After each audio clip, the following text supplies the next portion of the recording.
My father's sudden hospitalization pulled me back to our family home, disrupting the life I'd built elsewhere.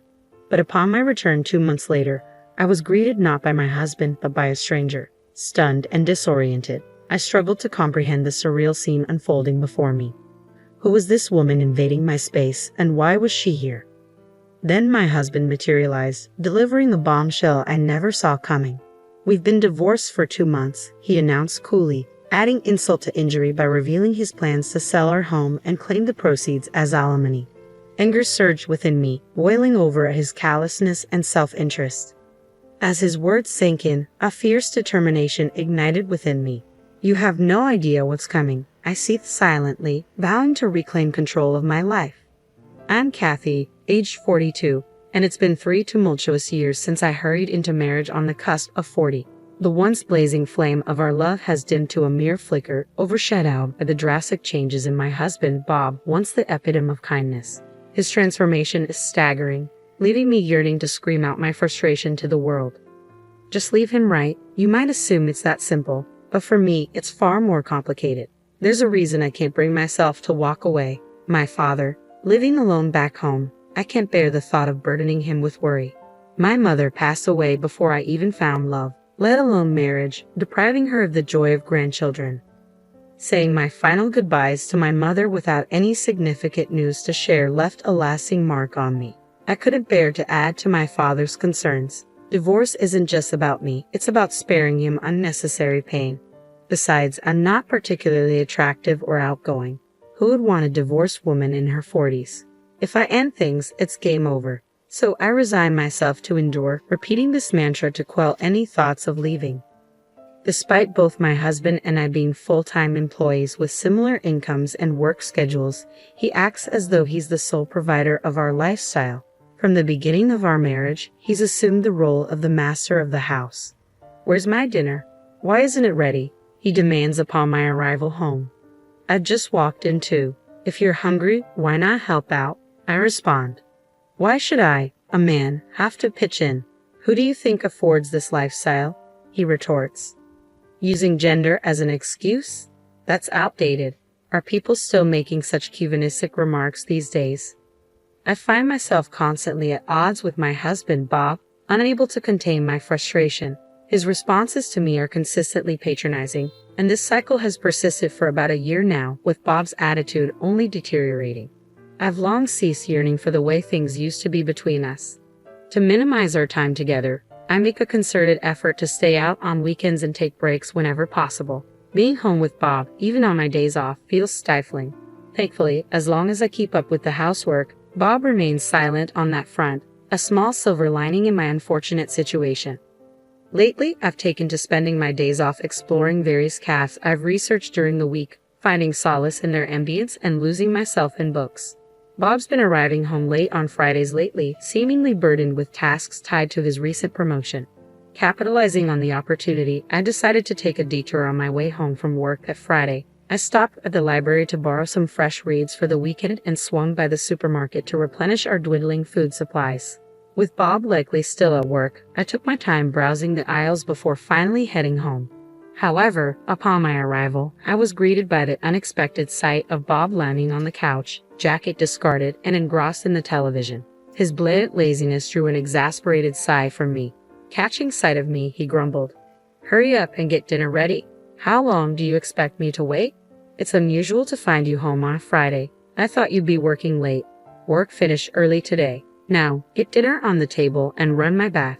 Suppressing my irritation, I made my way to the kitchen. As I worked on dinner, I took breaks to tidy up the bathroom. Just as the meal was nearing completion, my phone rang, cutting through the noise of the television and drawing a frown from Bob. Without a word, he shot me a pointed glare, silently urging me to answer quickly.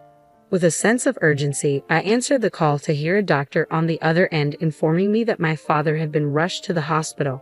He requested my presence for a discussion on his condition. "I'm on my way," I assured the doctor, even as Bob, still fixated on the TV, grumbled indistinctly. "Hey, what about dinner?" he interjected. "My dad's been hospitalized. I need to go," I replied, incredulous at his lack of concern. "What about my dinner?" he persisted. His disregard for my father's situation was infuriating. For once, can you handle things on your own? Dinner's ready. Help yourself, I retorted, unable to conceal my frustration. Frustrated beyond measure, I couldn't contain my anger, and he responded with a burst of fury, his veins visibly pulsating. What's with the attitude? Just because he's in the hospital doesn't mean you have to make such a scene. You're married to me. Your priorities should lie with your husband, not your father, he spat out angrily. His words left me speechless, but the urgency of the situation at the hospital took precedence. There was no time to argue with someone so unreasonable. I slammed a plate down in front of my disgruntled husband. Please take care of the dishes, I instructed tersely before hastily making my exit from the house. Upon reaching the hospital, I found my father lying in bed, his face bearing the marks of weariness I hadn't seen before. Despite his reassurances over the phone, it struck me that he might be struggling with loneliness in his solitary existence, bereft of my mother's presence. His diet and well-being were likely not as balanced as he claimed. I chided myself for naively accepting his words at face value. My father was not one to easily admit vulnerability. How could I have overlooked this? Lost in self-reproach, I was summoned by a nurse for an update on my father's condition. Led to another room, I awaited the attending physician's explanation. The doctor revealed that my father had slipped and fallen on the stairs at the train station, resulting in a fractured leg that would require considerable time to heal. Do you have someone who can bring him necessities during his stay? The doctor inquired. It varies. Rehabilitation will be challenging, I responded. If possible, frequent visits would be beneficial, urged the doctor. Understood. I'll be here every day, I vowed, resolute in my decision. With the doctor's guidance, I resolved to stay at my parents' home during my father's hospitalization, a 2-hour journey each way from my own residence. Daily visits would be taxing, but commuting from my childhood home would make it more manageable. It was time to make the necessary arrangements. Leaving the hospital while my father rested, I returned home around noon on Saturday. My husband was nowhere to be seen, but he arrived later in the evening. I wasted no time in briefing him on the situation. I'll need to go back to my parents' house to care for my father, I explained. Predictably, his reaction wasn't favorable. Who will take care of me then? He grumbled. You're a capable adult. Can't you manage your own affairs? Even amidst your father-in-law's struggles, your concern remains solely on yourself. Can't you show a little cooperation? I shot back, exasperated. That's preposterous. It's only natural for a wife to tend to her husband, he retorted, his words a familiar refrain that only fueled my frustration. Fed up with his self-centered attitude, I proposed a compromise. Why don't we transfer my father to a local hospital? That way, I can balance caring for him with household chores. Fine, do that, he agreed, seemingly unfazed. But in exchange, I expect us to accommodate my father once he's discharged. We'll need to monitor his health with regular doctor visits, I stipulated. At the mention of living together, my husband's face contorted in clear disgust. No chance, we're not living together, Bob insisted firmly. Then let me go back to his place, I countered. In the end, Bob's response was a dismissive, do whatever you want, signaling the end of the conversation. I promptly informed my workplace, completed the necessary procedures, and returned to my parents' home. The daily visits to the hospital proved more taxing than I had anticipated, but my father's resilience inspired me to soldier on without complaint. Despite his best efforts, his condition showed little improvement, and as 2 months slipped by, I realized I needed to return home soon. With my father's discharge still uncertain and the seasons shifting, I knew it was time to swap out my wardrobe and fetch some fresh belongings. Assessing the situation, I decided to make a brief trip back home. However, upon my return, the sight that greeted me wasn't that of my husband. Instead, a woman's voice echoed from deep within the house. Bob, are you back? I called out upon my return, only to be met with silence. Perplexed, I repeated his name, but still, there was no response. Startled by the unexpected turn of events, I stood frozen in shock. Finally, a voice from within the house responded. Bob, is that you? As the realization sank in that the voice wasn't mine, the owner of the voice cautiously emerged from the room. You're not Bob. Who are you? She stammered, visibly taken aback. Confidently, I retorted, who are you? What are you doing in someone else's house? Her response left me reeling. Someone else's house? This is my house, she declared firmly, sending a wave of panic through me. Rushing to the porch, I frantically checked the nameplate, confirming that this was indeed my house. Confusion engulfed me as I struggled to make sense of the situation. Before I could fully comprehend what was happening, my husband sauntered in casually from the entrance. "What's going on here?" I demanded, my tone laced with fury. His expression mirrored my confusion as he met my gaze. "Why are you here?" he questioned, his words cutting through the chaos. "I came back to grab some clothes, but who is that woman?" I shot back, my frustration mounting. "It's your fault for not taking care of me. She'll be handling the house from now on," he stated matter-of-factly, dropping a bombshell. "What do you mean? We got divorced 2 months ago," he revealed, shattering the last semblance of normalcy. "To divorce? What are you talking about? I haven't heard anything about this," I protested, stunned by the revelation. "Of course you haven't. I made all the decisions myself," my husband replied coolly, his tone devoid of remorse. What do you mean?" I stammered, struggling to comprehend the gravity of his words. "We're getting divorced. I already started making arrangements. And as for the house, I plan to sell it soon. I'll be taking the proceeds as alimony," he declared, his words hitting me like a freight train. "But this house isn't solely yours. It's in both our names. I'm entitled to half of it," I insisted, desperation creeping into my voice. "It's your own fault for neglecting your responsibilities around the house.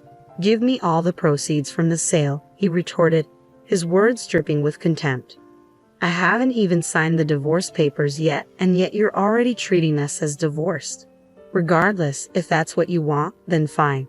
Gather your belongings and leave immediately," I asserted, my voice tinged with disbelief and frustration.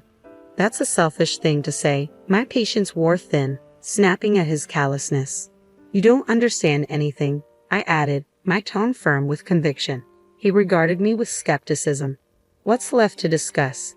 Property division," he scoffed. "It's your own fault for failing in your duties as a wife. Even if you try to fight it legally, you'll lose. It's a waste of time," he dismissed callously. "Property division. So now you know about that term. Are you mocking me?" I retorted, my indignation mounting. "That's enough. If that's how you want it, I'll gather my things and go," I declared, resolved to put an end to this conversation. I retreated to my room, swiftly packing my belongings. As I busied myself, a sweet voice called out from the other room, "Bob." "Who's this older woman?" "She's just my ex-wife, here to collect her things," Bob's voice explained from the living room. "Ah, good. I was afraid she'd demand you back," the woman responded in a jesting tone, followed by laughter. Their laughter echoed through the house, piercing through my heart. She knew he was married and yet pursued him anyway. "Just you wait," I muttered under my breath as I packed my belongings, a vow forming in my mind. Returning to my parents' home with my belongings, I wasted no time. I visited the local office and then sought out a detective agency to request an investigation into his infidelity. There was much to be done, and I braced myself for the busy days ahead. Weeks later, my phone rang. Answering it, I was greeted by Bob's enraged voice. "Hey, you, what have you done? The alimony you demanded, $100,000. That's outrageous. I've consulted a lawyer about your actions. I'll settle for $100,000. Isn't that generous enough?" he demanded, his words dripping with anger and disbelief. "Huh? Where did your sense of financial responsibility disappear to? Are you going crazy from the shock of our divorce?" I could almost see him standing defiantly, his arrogance fueling my determination to bring him down a peg. Taking a deliberate detour, I responded, "If you refuse to pay, that's your decision. But mark my words, someone as concerned with appearances as you will end up paying alimony." As predicted, Bob's frustration boiled over. "Stop talking nonsense. You sound like you're eager for alimony. A wife shouldn't have to pay a penny to her ex-husband. Just because you're single now doesn't mean you should resent married people. How greedy can one woman be? That's why we got divorced." "Wife, huh? So you're already considering that other woman your wife?" I retorted sharply. "Perhaps you should watch what you say before mocking others. Remember, I could take you to court if I wanted to." "What? What did you just say?" The app seemed momentarily stunned by the mention of court. "Hey, what crime are you accusing me of? I married my current wife after our divorce. I haven't done anything wrong," Bob retorted defensively. "Sorry to disappoint you, but I've already conducted an investigation into your affair. I hired a detective and I have all the evidence, so don't bother trying to deny it," I countered firmly. "What?" Bob fell silent, but I pressed on. You've been involved with her for over a year now, haven't you? However, unfortunately, having an affair isn't considered a crime, I stated matter-of-factly. Then why did you mention taking me to court? You just said cheating isn't a crime, Bob protested, confusion evident in his voice. Don't you realize that filing for divorce without the other party's consent is a crime? I responded pointedly. As Bob remained silent, I pressed forward. What you did amounts to forgery of a legal document, a serious offense. Did you really think that wouldn't catch up with you? Using someone else's signature to submit divorce papers without their consent is clearly a reckless move. That's because you abandoned me for months. That's why I filed for divorce. I did nothing wrong. It's all on you, Bob retorted defensively. Really? You conveniently filed for divorce just 1 week after I moved back to my parents' house. According to the private investigator's report, you claimed I abandoned you for months. Does that make sense to you? We were already divorced, so legally, I wasn't your wife anymore. I countered, my voice edged with frustration. Bob was at a loss for words, but I pressed on. Seriously, what kind of grown man blames his divorce on his spouse not taking care of him? Get real? Take care of yourself. I'm not your personal caretaker. But a wife is supposed to take care of her husband. How else were we supposed to make ends meet? Bob interjected, clinging to his outdated beliefs. What era are you living in? Your salary is pretty much the same as mine, and we split the bills 50-50. Who do you think should be thankful for the life you've been living? I snapped, unable to contain my frustration. I wasn't stopping now. Without waiting for his response, I laid all my cards on the table. I'll sue you for forgery if you don't cough up $100,000 as compensation. If you want to avoid that, just pay up. And don't think your mistress is off the hook. But make sure to get proper compensation from her too. Plus, I'll take half of the house sale and our joint savings as part of the property division. Whoa, hold on. If things go that way, I'll be left with almost nothing. She doesn't even work and I have to support her. Bob pleaded, panic seeping into his voice. Do you think I care? I can sue you for forgery and for infidelity. Should I just do both if you're going to keep whining? I threatened. Fear evident in his silence, Bob abruptly hung up. Always concerned about his public image, he chose to pay the compensation without taking it to court. He ended up having to pay the compensation claims from his mistress as well. Between the property division and the compensation for his mistress, Bob was left with nothing. He struggled to make ends meet, living each day on the edge. To make matters worse, word of his affair spread at his company, subjecting him to uncomfortable stares and judgmental whispers from his colleagues. Unable to quit his job, Bob began to vent his frustration on his new wife. Their once loving relationship quickly deteriorated, devolving into constant arguments. Their relationship was now reportedly at its worst. Meanwhile, I requested a transfer to a branch near my parents' house. My father was discharged from the hospital without any complications, and we settled into a peaceful life together. I am committed to showing my filial piety by taking good care of him from now on.